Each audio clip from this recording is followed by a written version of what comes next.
महाराज दोस्तों, उम्मीद करती हूँ आप सभी लोग स्वस्थ होंगे, घर पे होंगे।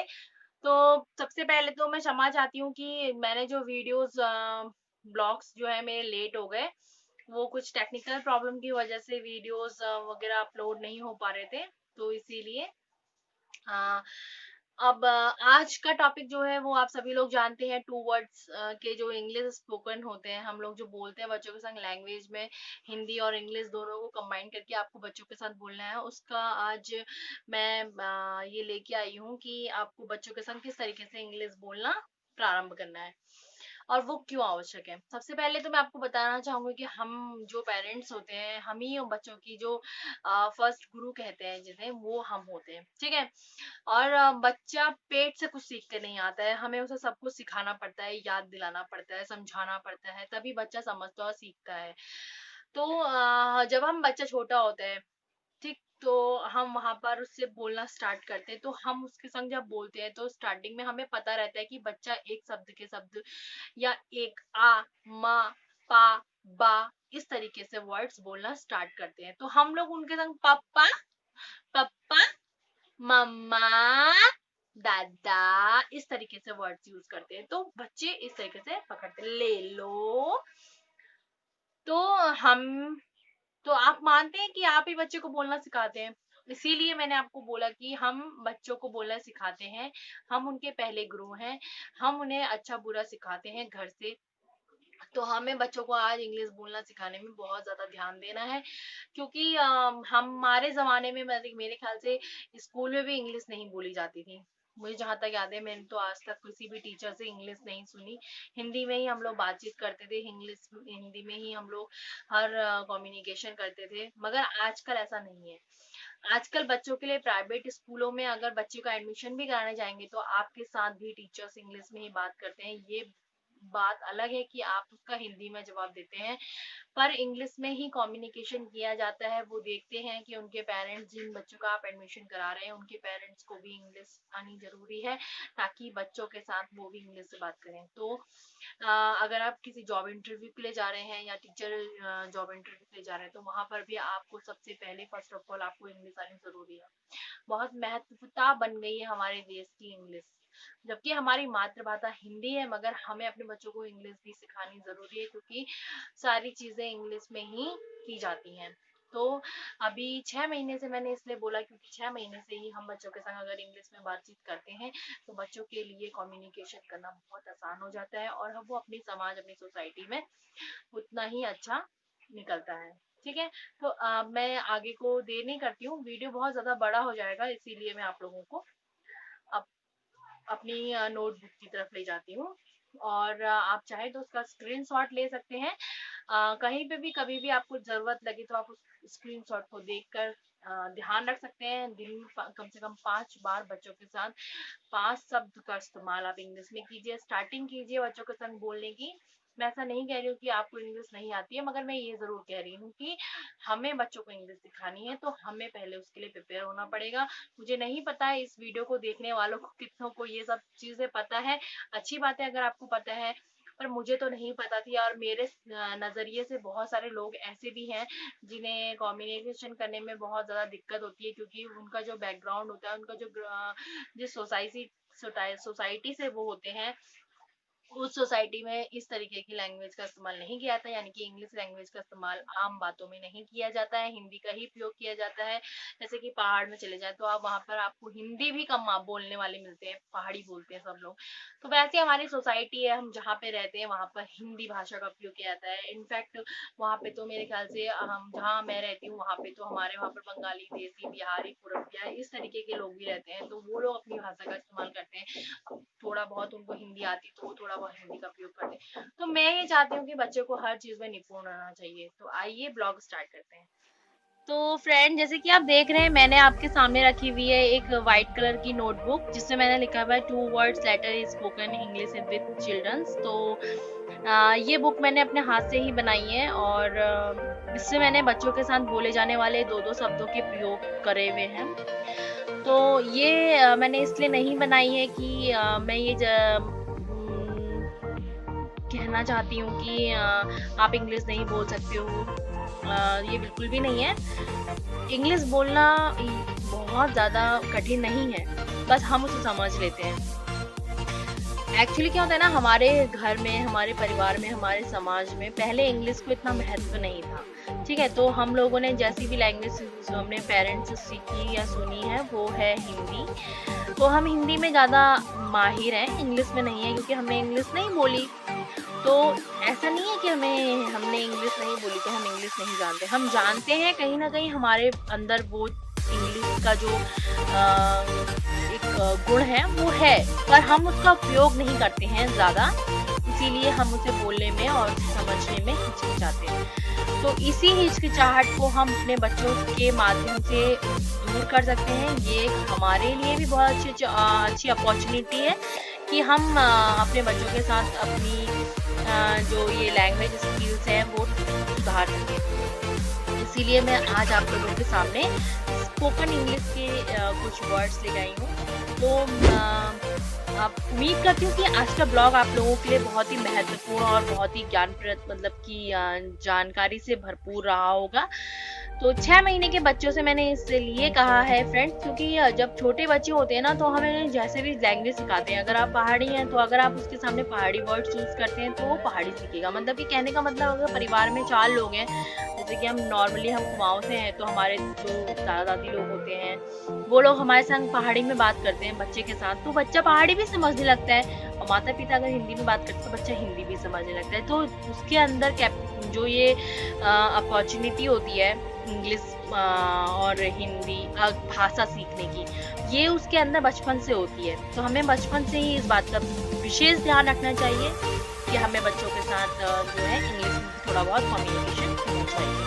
तो इसी बात को मैं ध्यान में रखते हुए, क्योंकि मेरा दिव्यांग जब छोटा था तो वो स्कूल जब उसने प्रारंभ किया तो उसके लिए बहुत, मतलब स्टार्ट किया तो बहुत ज़्यादा उसके लिए डिफिकल्ट था। स्कूल में टीचर्स लैंग्वेज हिंदी इंग्लिश का इस्तेमाल करती थी और हम घर पे उसके संग प्रॉपर हिंदी का इस्तेमाल करते थे। हमारे आसपास के लोग उसके संग हिंदी में बात करते थे। तो मैंने वहाँ पे ये इस तरीके की प्रॉब्लम देखी, उसके लिए समझना बहुत मुश्किल था। वो एकदम सुन्न सुन्न सा खड़ा रहता था। बट आज अभी दिव्यांश के साथ मैं घर पे 2 वर्ड्स के लेटर्स का इस्तेमाल करती हूँ, तो वो भी थोड़ा सा कॉन्सेप्ट क्लियर रहता है उसके लिए। तो किस तरीके से आपको बच्चे के साथ बोलना है, मैंने इसमें दोनों तरीके की लैंग्वेज का इस्तेमाल कर रखा है। आप देख सकते हैं मैंने हिंदी भी लिखी हुई है और इंग्लिश भी। आप चाहें तो इसका स्क्रीनशॉट ले सकती हैं। स्क्रीनशॉट लेने से भी आपको एक फायदा ये होगा कि आप बच्चे के साथ कहीं पे भी आपको बोलने और आपके दिमाग में नहीं आ रही है कि आपको वहाँ पे कौन सा वर्ड यूज करना है, तो आप अपना फोन निकाल के आप उसको वहाँ पे चेक कर सकते हैं कि आपको आज 5 शब्द ये सब बच्चे के साथ बार बार रिपीट करना है। ठीक है, तो इधर अब आप देख सकते हैं यहाँ पे मैंने लिखा है इधर आओ। तो यहाँ पर आपको बच्चे को बोलना है, जब बच्चा कहीं बैठा हुआ है आपसे दूर तो आप उसको बुला सकती हैं, इधर आओ, कम हियर, फिक्र मत करो। तो जैसे कि बच्चे के से कुछ गिर गया है, ठीक है, या फिर बच्चे से कुछ टूट गया है, तो आप वहाँ पे बोल सकते हैं डोंट वरी, मैं ठीक कर दूंगी, फिक्र मत करो, मैं ठीक कर दूंगी, डोंट वरी। ऐसे आप वहाँ पे इस्तेमाल कर सकती हैं डोंट वरी का। तो बच्चे को पता रहेगा कि फिक्र मत करो, डोंट वरी दोनों एक ही चीज है। और मम्मी जो है वो लैंग्वेज में दोनों उसको सिखा रही है। ठीक है, इसे लो, टेक इट, जैसे आप कुछ खाने के लिए दे रही हैं तो इसे लो, टेक इट, इस तरीके से आप बोल सकती हैं। नहाने के लिए ले जा रही हैं तब आप बोल सकती हैं बात, टेक बात, नहा लो, टेक बात, नहा लो। बहुत अच्छे, वेल डन। कुछ अच्छा काम करने पे आप बच्चों को बोलती हैं ना बहुत अच्छे, वेरी गुड, वेल डन, इस तरीके के वर्ड यूज कर सकती हैं। ध्यान से, जैसे बच्चा कुछ टूटने फूटने वाली चीज या चुभने वाली चीज या गिरने वाली जगह पर है तो आप बोल सकती हो बच्चों को ध्यान से, बी केयरफुल, ऐसे बोल सकती हो। अब बच्चे बहुत चिल्ला रहे हैं तो वहां पर आप बोल सकती हो डोंट शाउट, चिल्लाओ मत, डोंट शाउट, इस तरीके से। तो आपको दोनों ही वर्ड्स यूज करने, हिंदी भी और इंग्लिश भी, ताकि बच्चे को कॉन्सेप्ट क्लियर रहे कि हिंदी में जो हम उससे बोलते हैं उसका इंग्लिश में क्या प्रोनाउंस होता है, मतलब कि उसका ट्रांसलेशन क्या होता है। ठीक है, तो खड़े हो जाओ, स्टैंड अप, हिलो मत, डोंट मूव, रो मत, डोंट डोंट क्राई, ये क्या है, व्हाट इज दिस, जैसे आप पढ़ाने बैठी हैं और वो से आप वहां पे पूछ सकती हो व्हाट इज दिस, ये क्या है, तो बच्चा बताएगा आपको कि वो क्या चीज है। ठीक है, ये पकड़ो, जैसे आप बच्चे को कुछ दे रही हो तो होल्ड दिस, अब वहां पर बच्चे क्या होता है ना, कभी कभी बहुत ज्यादा शोर करते हैं और आपकी बात नहीं सुनते हैं, और वहां पे आप चाहती हैं कि बच्चा आपकी बात सुने, तो वहां पर आप बोल सकते हैं मुंह बंद रखो, शट अप, मुंह बंद रखो, शट अप। अब कभी कभी बच्चे को आप कुछ आपका मोबाइल है, ठीक है, बच्चा मोबाइल पकड़ रखा है, या कोई पेंसिल वगैरह आपको चाहिए, तो आप बच्चे से आप बोल सकते हो मुझे दे दो, मुझे दे दो। तो आप बोल सकते हो गिव इन मी, इस तरीके से बोल सकती हो। अब बच्चा खड़ा है और आप चाहती हो बच्चा बैठ जाए, तो आप बोल सकते हो बैठ जाओ, सिट डाउन, बैठ जाओ, सिट डाउन। अब इसी तरीके से इसे खा लो, आप कुछ बच्चे को खाने के लिए दे रही हो, eat it, eat it, ऐसे बोल सकती हो। उठ जाओ, वेक अप। अब यहाँ पे उठ जाओ और सोकर उठने में हमें दोनों चीजें अलग इस्तेमाल करनी चाहिए, जैसे कि उठ जाओ, वेक अप, और सोकर उठने पर हम बोलते हैं सोकर उठ रहा है तो हम बोल सकते हैं वेक अप, और अगर कहीं बैठ के उठ रहा है तो हम वहां पे बोल सकते हैं गेट अप। ठीक है, ये हो गया। अब यहाँ पे मुझे दे दो, मुझे देखो, सॉरी, मुझे देखो, तो वहां पर आप बोल सकते हैं लुक एट मी, मुझे देखो। आप बच्चे को समझा रही हैं या कोई एक्शन कोई कुछ करके दिखा रही हैं, तो आप वहां पे बोल सकते हो लुक एट मी, मुझे देखो।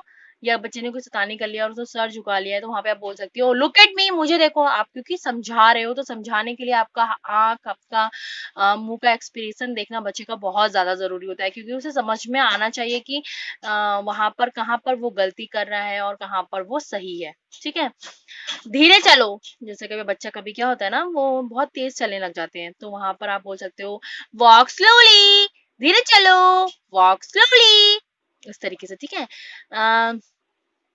दिखाओ मुझे। कभी कभी बच्चे रास्ते में क्या होता है ना, कभी कभी बच्चे रास्ते में चलते चलते या क्लासरूम में बच्चे कुछ उठा लेते हैं, तो हो सकता है उन्हें हानि हो जाए उस चीज से, तो आपको देखना बहुत जरूरी है कि बच्चे उसको मुंह में ना डालें, या फिर वो कुछ ऐसी चीज ना हो जिससे कि उनको नुकसान हो सके। ठीक है, तो वहां पर आप बोल सकते हो शो मी, दिखाओ मुझे, शो मी, ऐसा बोल सकते हो। या फिर बच्चे ने कोई ड्राइंग बनाई है या कोई कुछ राइटिंग की है, तो वहां पर भी आप बोल सकती हो दिखाओ मुझे, शो मी। तो इस तरीके से कुछ वर्ड्स हैं, बहुत ही आसानी से आप बच्चे को इंग्लिश में कम्युनिकेशन करना सिखा सकती हैं, और आप खुद भी उस चीज को बखूबी निखार सकती हैं, क्योंकि मैं तो अपने दिव्यांश के साथ ये चीज़ ज़रूर की, क्योंकि मेरे को भी इंग्लिश बोलने में बहुत प्रॉब्लम होती थी। ऐसा नहीं है कि मुझे पढ़ना नहीं आता था, मगर मुझे इंग्लिश कम्युनिकेशन में अभी भी दिक्कत है, और मैं इसी के ऊपर काम कर रही हूँ, क्योंकि आगे चल के मैं टीचिंग लाइन में जाना चाहती हूँ। तो वहाँ पर मुझे लगता है कि ये मेरे लिए भी एक बहुत अच्छा सबक होगा या सीख होगी कि मैं कम्युनिकेशन करना सीखूं, क्योंकि मुझे इसकी महत्वता और उसकी ज़रूरत लगती है अभी फिलहाल ज़िंदगी में। तो साथ में दिव्यांश के लिए ये बहुत ज़्यादा ज़रूरी है, क्योंकि हमने तो अपनी ज़िंदगी आधी से ज़्यादा जी ली है, मगर उसने तो अभी जाके बाहर पैर निकाला है। तो मुझे लगता है कि उसके लिए ये चीज़ बहुत ज़्यादा इम्पॉर्टेंट है। तो जब मेरे बेटे के लिए ये चीज़ बहुत इम्पॉर्टेंट है, तो मुझे इस पर वर्क करना चाहिए, मुझे ही उसको तैयार करना है, मैं ही उसका सबसे पहला गुरु हूँ। इसीलिए गुरु होने के नाते मैं अपने बच्चे के लिए वो हर मुमकिन चीज़ करना चाहूँगी जो मेरे लिए पॉसिबल है। ठीक है, तो उम्मीद करती हूँ आप लोगों को आज का ब्लॉग बहुत पसंद आया होगा, और आप चाहें तो उसका स्क्रीनशॉट ले सकते हैं। मैंने और भी आगे बहुत सारी वर्ड्स लिखे हुए हैं, जिन्हें मैं आपको नेक्स्ट वीडियो में बताऊंगी, क्योंकि अगर मैंने इस वीडियो में बताया तो शायद वीडियो बहुत ज़्यादा बड़ा हो जाएगा। आप चाहे तो उसका स्क्रीनशॉट ले सकते हैं इस तरीके से। तो आप सभी लोगों का मेरे वीडियो को पूरा देखने के लिए बहुत बहुत धन्यवाद। प्लीज़ चैनल को सब्सक्राइब भी कर दीजिए और लाइक भी कर दीजिए, और कमेंट्स बॉक्स में कमेंट्स करके बताइए कि ये कितना ज़रूरी था। धन्यवाद। जय बालाजी महाराज, भगवान आपकी सबकी सुरक्षा करे।